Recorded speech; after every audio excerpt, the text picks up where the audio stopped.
کراچی پھر لرز اٹھا۔ آج کے روز مزید 2 زلزلے، سب سے زیادہ 3.8 شدت کا زلزلہ ملیر میں ریکارڈ کیا گیا۔ زلزلے کی گہرائی 50 کلومیٹر جبکہ مرکز DHA کے شمال میں 5 کلومیٹر دور تھا۔ زلزلوں کی نصف سنچری مکمل، شہر میں چند روز میں 56 بار زلزلہ آیا ہے۔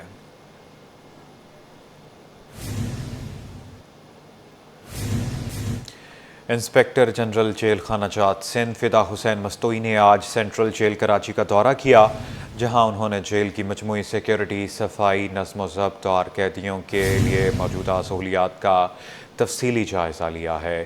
فدا حسین مستوئی نے کہا کہ قیدیوں کی فلاح و بہبود حکومت کی اولین ترجیح ہے۔ جیلوں میں اصلاحی سرگرمیوں کو مزید فروغ دیا جا رہا ہے۔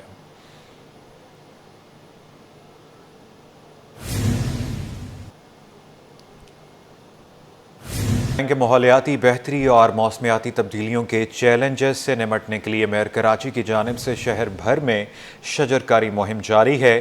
اس سلسلے میں آج اولڈ کوئنز روڈ پر بوہرا برادری کے ہمراہ شجرکاری کی گئی اور شہریوں کو درخت لگانے کی ترغیب دی گئی۔ میئر کراچی نے اولڈ کوئنز ایریا میں ایک جدید سپورٹس ایریا کا افتتاح کیا، جس میں علاقہ مکینوں، بلدیاتی نمائندوں اور کمیونٹی رہنماؤں کی بڑی تعداد نے شرکت کی۔ تقریب کے دوران میئر کراچی کا کہنا تھا کہ شہر کے مختلف علاقوں میں ماحول دوست درخت لگائے جا رہے ہیں تاکہ کراچی کو سرسبز و شاداب بنایا جا سکے۔ انہوں نے کہا کہ موسمیاتی تبدیلی ایک سنجیدہ مسئلہ ہے اور اس سے نمٹنے کے لیے زیادہ سے زیادہ شجرکاری ناگزیر ہے۔ میئر نے شجرکاری مہم میں شمولیت پر بوہرا کمیونٹی کا شکریہ ادا کیا۔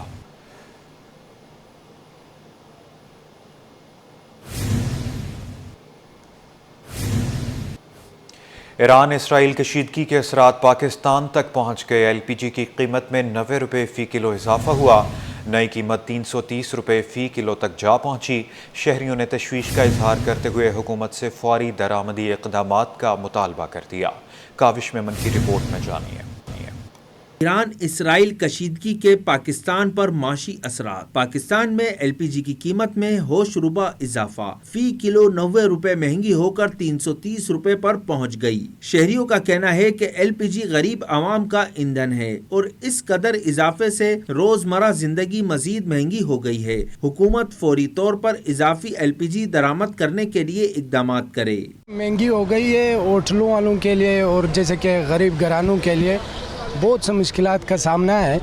اچھا جیسے ہمارے 2-3 ہوٹل ہے، اچھا اس میں LPG استعمال کرتے تو فی سلنڈر پہ 3000 کی فرق یا 4000 کی فرق آ جائے تو غریب آدمی کہاں جائے گا؟ اتنی زیادہ مہنگی مل رہی ہے کہ بس ہم جو ہے نا کھانا پکانے کے لیے بھی مجبور ہوئے ہیں، تو ویسے بھی جو ہے نا رشکے والے بھی بڑے مجبور ہوئے ہیں، تو گورنمنٹ سے گزارش ہے کہ کوئی نہ کوئی ہیلپ کی جائے غریبوں کے لیے۔ ریٹ بھی بہت زیادہ بڑھ گئے ہیں، ابھی 350 روپے kg پہنچ گیا ہے۔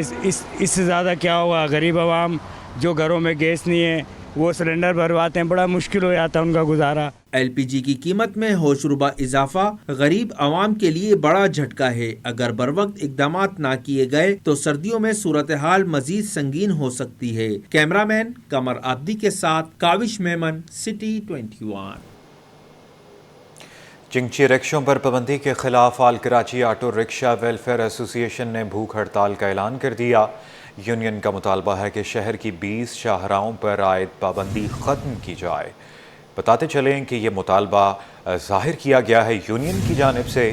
چنگچی رکشوں پر پابندی کے خلاف آل کراچی آٹو رکشہ ویلفیئر ایسوسی ایشن نے بھوک ہڑتال کا اعلان کر دیا۔ یونین کا مطالبہ ہے کہ شہر کی 20 شاہراہوں پر عائد پابندی ختم کی جائے۔ پابندی کے ختم ہونے کا مطالبہ کیا گیا ہے یونین کی جانب سے۔ چنگچی رکشوں پر پابندی کے خلاف آل کراچی آٹو رکشہ ویلفیئر ایسوسی ایشن نے بھوک ہڑتال کا اعلان کر دیا۔ تفصیلات کاوش میمن کی رپورٹ میں جانیے۔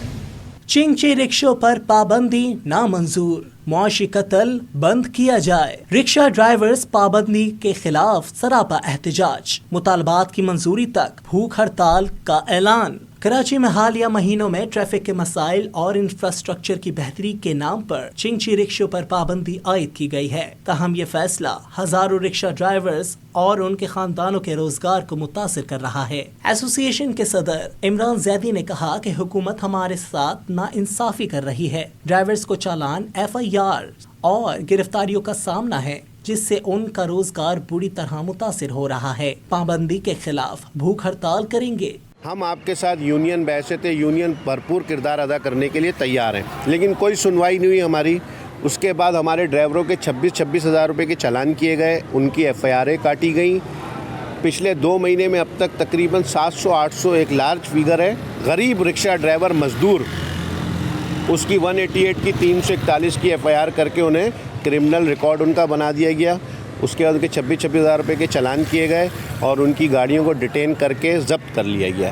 تو کل سے ہم پریس کلب کے باہر بھوک ہڑتالی کیمپ لگا کے اپنا اشتہار ریکارڈ کرائیں گے۔ جنرل سیکریٹری عدنان حسین نے کہا کہ چنگچی رکشہ شہریوں کے لیے سستی سواری کا ذریعہ تھا، حکومت نے پابندی لگا کر عوام سے یہ سہولت چھین لی ہے۔ یہ گاڑی اس شہر کو پچھلے 13 سال سے سستی سہولت میسر کر رہی تھی۔ کراچی کے اندر جو یہ پابندی لگنے کے بعد جو ٹرانسپورٹس کا گیپ آیا ہے، لوگوں کو سہولت میسر نہیں آیا، ٹریفک پولیس جو ہے وہ سروس روڈ تک کے اوپر گاڑی نہیں چلنے دے رہی ہے، میڈیا والے ان کو بلا وجہ ہائی لائٹس کرتے ہیں، جس کی وجہ سے ٹریفک پولیس والے دھڑا دھڑ چلان اور FIR کر رہے ہیں۔ اس رکشے سے گورنمنٹ کے پروجیکٹ کو نقصان ہو رہا ہے، اس کو آرگنائز کریں، مینیج کریں، جس سے اس کو فائدہ ہو۔ یونین کا کہنا ہے کہ چنگچی رکشوں پر پابندی نے نہ صرف ڈرائیورز کا روزگار چھینا بلکہ شہریوں کی سستی سفری سہولت بھی ختم کر دی۔ کیمرہ مین اجلان چیپا کے ساتھ Kawish Memon, city 21۔ Old city area میں بجلی بندش کا دورانیہ 8 گھنٹوں سے تجاوز کر گیا۔ لی مارکیٹ میں لوڈ شیڈنگ سے کاروبار بری طرح متاثر ہونے لگا۔ تاجر کہتے ہیں کہ کے الیکٹرک سے تعاون کے لیے تیار ہیں، کنڈے ختم کیے جائیں مگر بجلی کی فراہمی یقینی بنائی جائے۔ تاجر تنظیموں نے محرم کے بعد احتجاج کی وارننگ دے دی ہے۔ کاوش میمن کی رپورٹ میں جانیے۔ اولڈ سٹی ایریا میں طویل لوڈ شیڈنگ، کاروبار ٹھپ، تاجر سراپا احتجاج بن گئے۔ تاجروں کا کہنا ہے کہ کاروباری اوقات میں بجلی کی عدم دستیابی سے شدید نقصان اٹھانا پڑ رہا ہے، گاہک کم ہو گئے ہیں اور دکانوں کا نظام درہم برہم ہو چکا ہے۔ تاجروں نے واضح کیا کہ وہ کے الیکٹرک سے تعاون کے لیے تیار ہیں اور علاقے سے کنڈے ہٹانے پر رضامند ہیں، لیکن بجلی کی فراہمی کو یقینی بنایا جائے۔ تاجر دکان کھولتے، لائٹ نہیں ہوتے، 9:30 بجے آتے، 10:30 چلا جاتے، پھر 3.5 گھنٹہ لوڈ شیڈنگ کا سامنا کرو، نہ کاروبار ہو پا رہا ہے، جینا بھی مشکل ہے، کاروبار بھی مشکل ہے۔ یہاں لوگ کہتے ہیں کہ 3 گھنٹے یعنی 3.5 گھنٹے لوڈ شیڈنگ ہے۔ میں تو یہ کہتا ہوں کہ بھائی ہمیں جو ڈوز ملتی ہے، ایک ڈوز صبح ملتی ہے مطلب 1.5 گھنٹے کا، ایک ڈوز ہمیں عصر میں ملتا ہے اور ایک ڈوز ہمیں عشاء میں ملتا ہے، پھر جب ہم گھر جاتے ہیں گھر میں بھی لائٹ نہیں۔ تاجروں نے خبردار کیا کہ اگر لوڈ شیڈنگ کا سلسلہ بند نہ کیا گیا تو محرم کے بعد بھرپور احتجاج کیا جائے گا۔ 2025 شروع ہے، اس کے بعد جو ہے لوڈ شیڈنگ شروع ہوا ہے اور لوڈ شیڈنگ تقریباً 3 گھنٹے 4 دفعہ لائٹ جاتی ہے، تو اس میں تاجر کیا کاروبار کر لیں گے، کیا گاہک آئے گا اور کیا ہمارا کاروبار ہوگا۔ لیکن کاروبار تو تس نس ہو گیا، اس کے باوجود یہاں پہ جو رہائشی لوگ ہیں وہ بھی اس عذاب میں مبتلا ہے۔ اولڈ سٹی ایریا میں طویل لوڈ شیڈنگ نے تاجروں کے صبر کا پیمانہ لبریز کر دیا ہے۔ صورتحال پر قابو نہ پایا گیا تو محرم کے بعد شہر بھر میں احتجاجی لہر اٹھنے کا خدشہ ہے۔ کیمرہ مین قمر عابدی کے ساتھ کاوش میمن، سٹی 21۔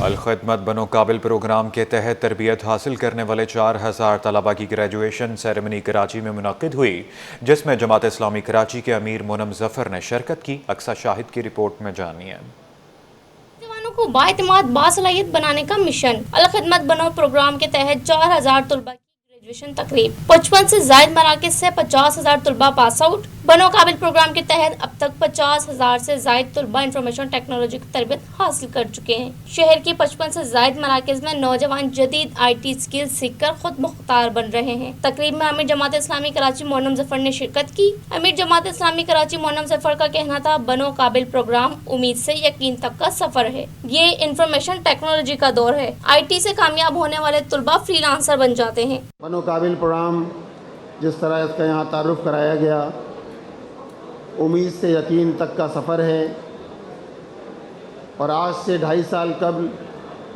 سن 2022 میں حافظ نعیم الرحمان صاحب کا ایک ویژن تھا نوجوان اپنے مستقبل کا تعین کر سکیں اور آئی ٹی کی دنیا میں جو 21 سینچری میں جسے ہم کہتے ہیں کہ انفارمیشن ٹیکنالوجی کا دور ہے اور اس میں بڑے مواقع موجود ہیں، تو ایسے حالات میں نہ صرف اپنے لیے مواقع پیدا کر سکیں بلکہ اس کے ساتھ ساتھ اپنے والدین کا سہارا بن سکیں۔ طلباء کا کہنا تھا اس پروگرام کے ذریعے ہمیں آئی ٹی کی دنیا سے روشناس ہونے کا موقع ملا۔ یہ بہت اچھا ہے، وہ ہے کہ مطلب ادارہ ہے، اور آئی ٹی میں نے CIT وتھ پائتھن سیکھا اور آگے بھی انشاءاللہ میں نے رجسٹریشن کروائی ہے کہ گرافکس اگلا کورس کر رہا ہوں۔ یہ ہمارا کورس تھا ڈیجیٹل مارکیٹنگ کورس، یہ ہمارا دوسری مرتبہ ہے مطلب گرافک جی۔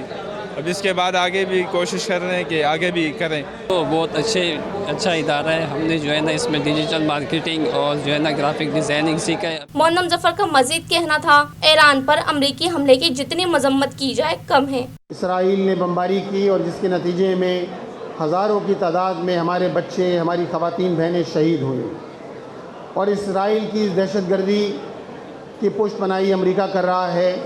اسی طرح گزشتہ رات ایران پر حملہ ہوا ہے۔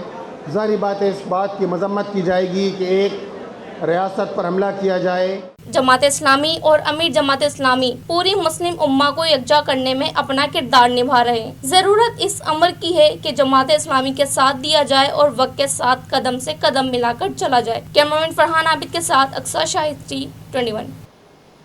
ایک چھت تلے کراچی کے طلباء کو اعلیٰ تعلیم فراہم کرنے کا مشن شہر قائد میں ایک روزہ ترکش ایجوکیشن ایکسپو سج گئی، جہاں ترکیہ کی نامور 12 جامعات کے نمائندگان نے طلباء کو داخلے کے لیے دعوت دی۔ سید زبیر راشد کی رپورٹ میں جانیے۔ بیرون ملک تعلیم حاصل کرنے والے طلباء کے لیے اچھی خبر، شہر قائد میں ایک روزہ ترکش ایجوکیشن ایکسپو کا انعقاد، نامور جامعات کی شرکت، طلباء کی حوصلہ افزائی۔ کراچی کے مقامی ہوٹل میں ایک روزہ ترکش ایجوکیشن ایکسپو کا انعقاد کیا گیا، جہاں ترکیہ کی نامور 12 جامعات کے نمائندگان نے طلباء کو 1-on-1 ترکش یونیورسٹیز میں داخلے سے متعلق آگاہی فراہم کی۔ کونسل جنرل ترکیہ جمال سانگو نے ترکش ایجوکیشن ایکسپو کا دورہ کیا، کہا کہ پاکستانی طلباء ترکیہ میں ہمارے مہمان ہوں گے۔ ترکیہ کی اعلیٰ جامعات میں 100% اسکالرشپ کے ساتھ خصوصی ڈسکاؤنٹ فراہم کر رہے ہیں۔ We have 12 prominent Turkish universities. They are visiting Karachi and we are pleased to have them here today for our students, and this is 25th education fair. By the way, and we are always happy to host them, to have them here in Karachi, and they are the prominent universities in Turkey. They are offering undergraduate, graduate, and then also master programs, and then PhD program, postdoc program. Türkiye کے نمائندگان کا کہنا تھا کہ پاکستانی طلباء ترکیہ کی ثقافت کو سمجھتے ہیں۔ They are pretty good and they are willing to apply to our university as we have many cultural relations between Turkey and Pakistan. They are really finding Pakistani students to come to Turkey and study in the Turkish universities. Feedback from the students are good. It was quite good. The fair is quite going well right now, and still, as you can see, it's very busy. We are happy to be here, and thank you for the fair organization, our respected partner, TriStar Education. طلباء نے کہا کہ Türkiye AI سے متعلق بہت advance ہے، جب ہی ترکیہ میں اعلیٰ تعلیم حاصل کرنے کا فیصلہ کیا۔ I am looking for further more studies and bachelor's programs, master's program over here. As I have completed my bachelor, that's why I am looking for the further admissions and the programs over there. جو ابھی تک جو انہوں نے consultation ہماری کی ہے اس سے پتہ یہ لگ رہا ہے کہ میں اس کے لیے ایلیجیبل ہوں۔ صحیح ہے، میں مارکیٹنگ ڈپارٹمنٹ کے لیے جانا چاہتا ہوں اور آرٹیفیشیل انٹیلیجنس بھی کرنا چاہتا ہوں، جو کہ ترکی اس چیز کے اندر کافی زیادہ اچھے لیول پہ کام کر رہا ہے۔ ترکش ایجوکیشن ایکسپو میں جامعات کی جانب سے سٹالز لگائے گئے۔ کراچی کے بعد ترکش ایجوکیشن ایکسپو لاہور اور اسلام آباد میں بھی منعقد ہوگی۔ کیمرامین شہزیب رضا کے ساتھ سید زبیر راشد، سٹی 21۔ سابق director general customs doctor Iftikhar Ahmed کی جانب سے برطانیہ اور سری لنکا کے سبکدوش سفارتکاروں کے اعزاز میں ظہرانے کا اہتمام کیا گیا۔ سید زبیر راشد کی رپورٹ میں جانیے۔ عالمی دنیا سے تعلقات میں بہتری کامیاب سفارتکاری کے سبب ممکن، سفارتی خدمات کا اعتراف، پاکستان، برطانیہ اور سری لنکا کی دوستی بے مثال۔ کراچی کے مقامی ہوٹل میں پروکار ظہرانے کا انعقاد کیا گیا، جس کی میزبانی سابق director general custom doctor Iftikhar Ahmed نے کی۔ یہ ظہرانہ برطانوی deputy head of mission Martin Dawson اور Sri Lankan consul general Jagath Abeywarna کے اعزاز میں دیا گیا۔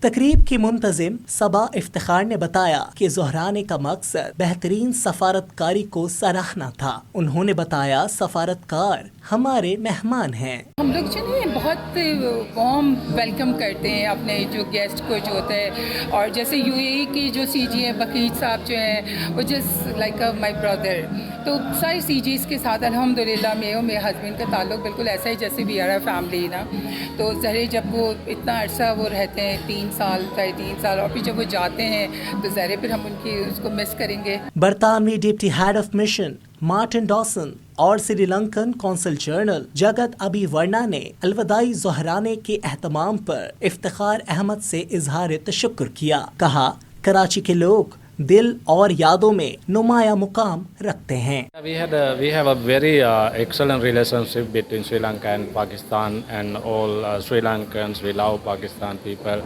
and we have the same here in Karachi.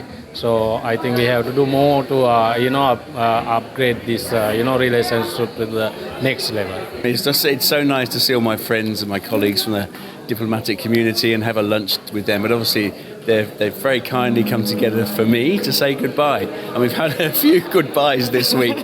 Germany کے قائم مقام کونسل جنرل اینڈریاس ویگنر اور additional chief secretary Iqbal Memon نے کہا پاکستانی میزبانی کی تو پوری دنیا معترف ہوتی ہے۔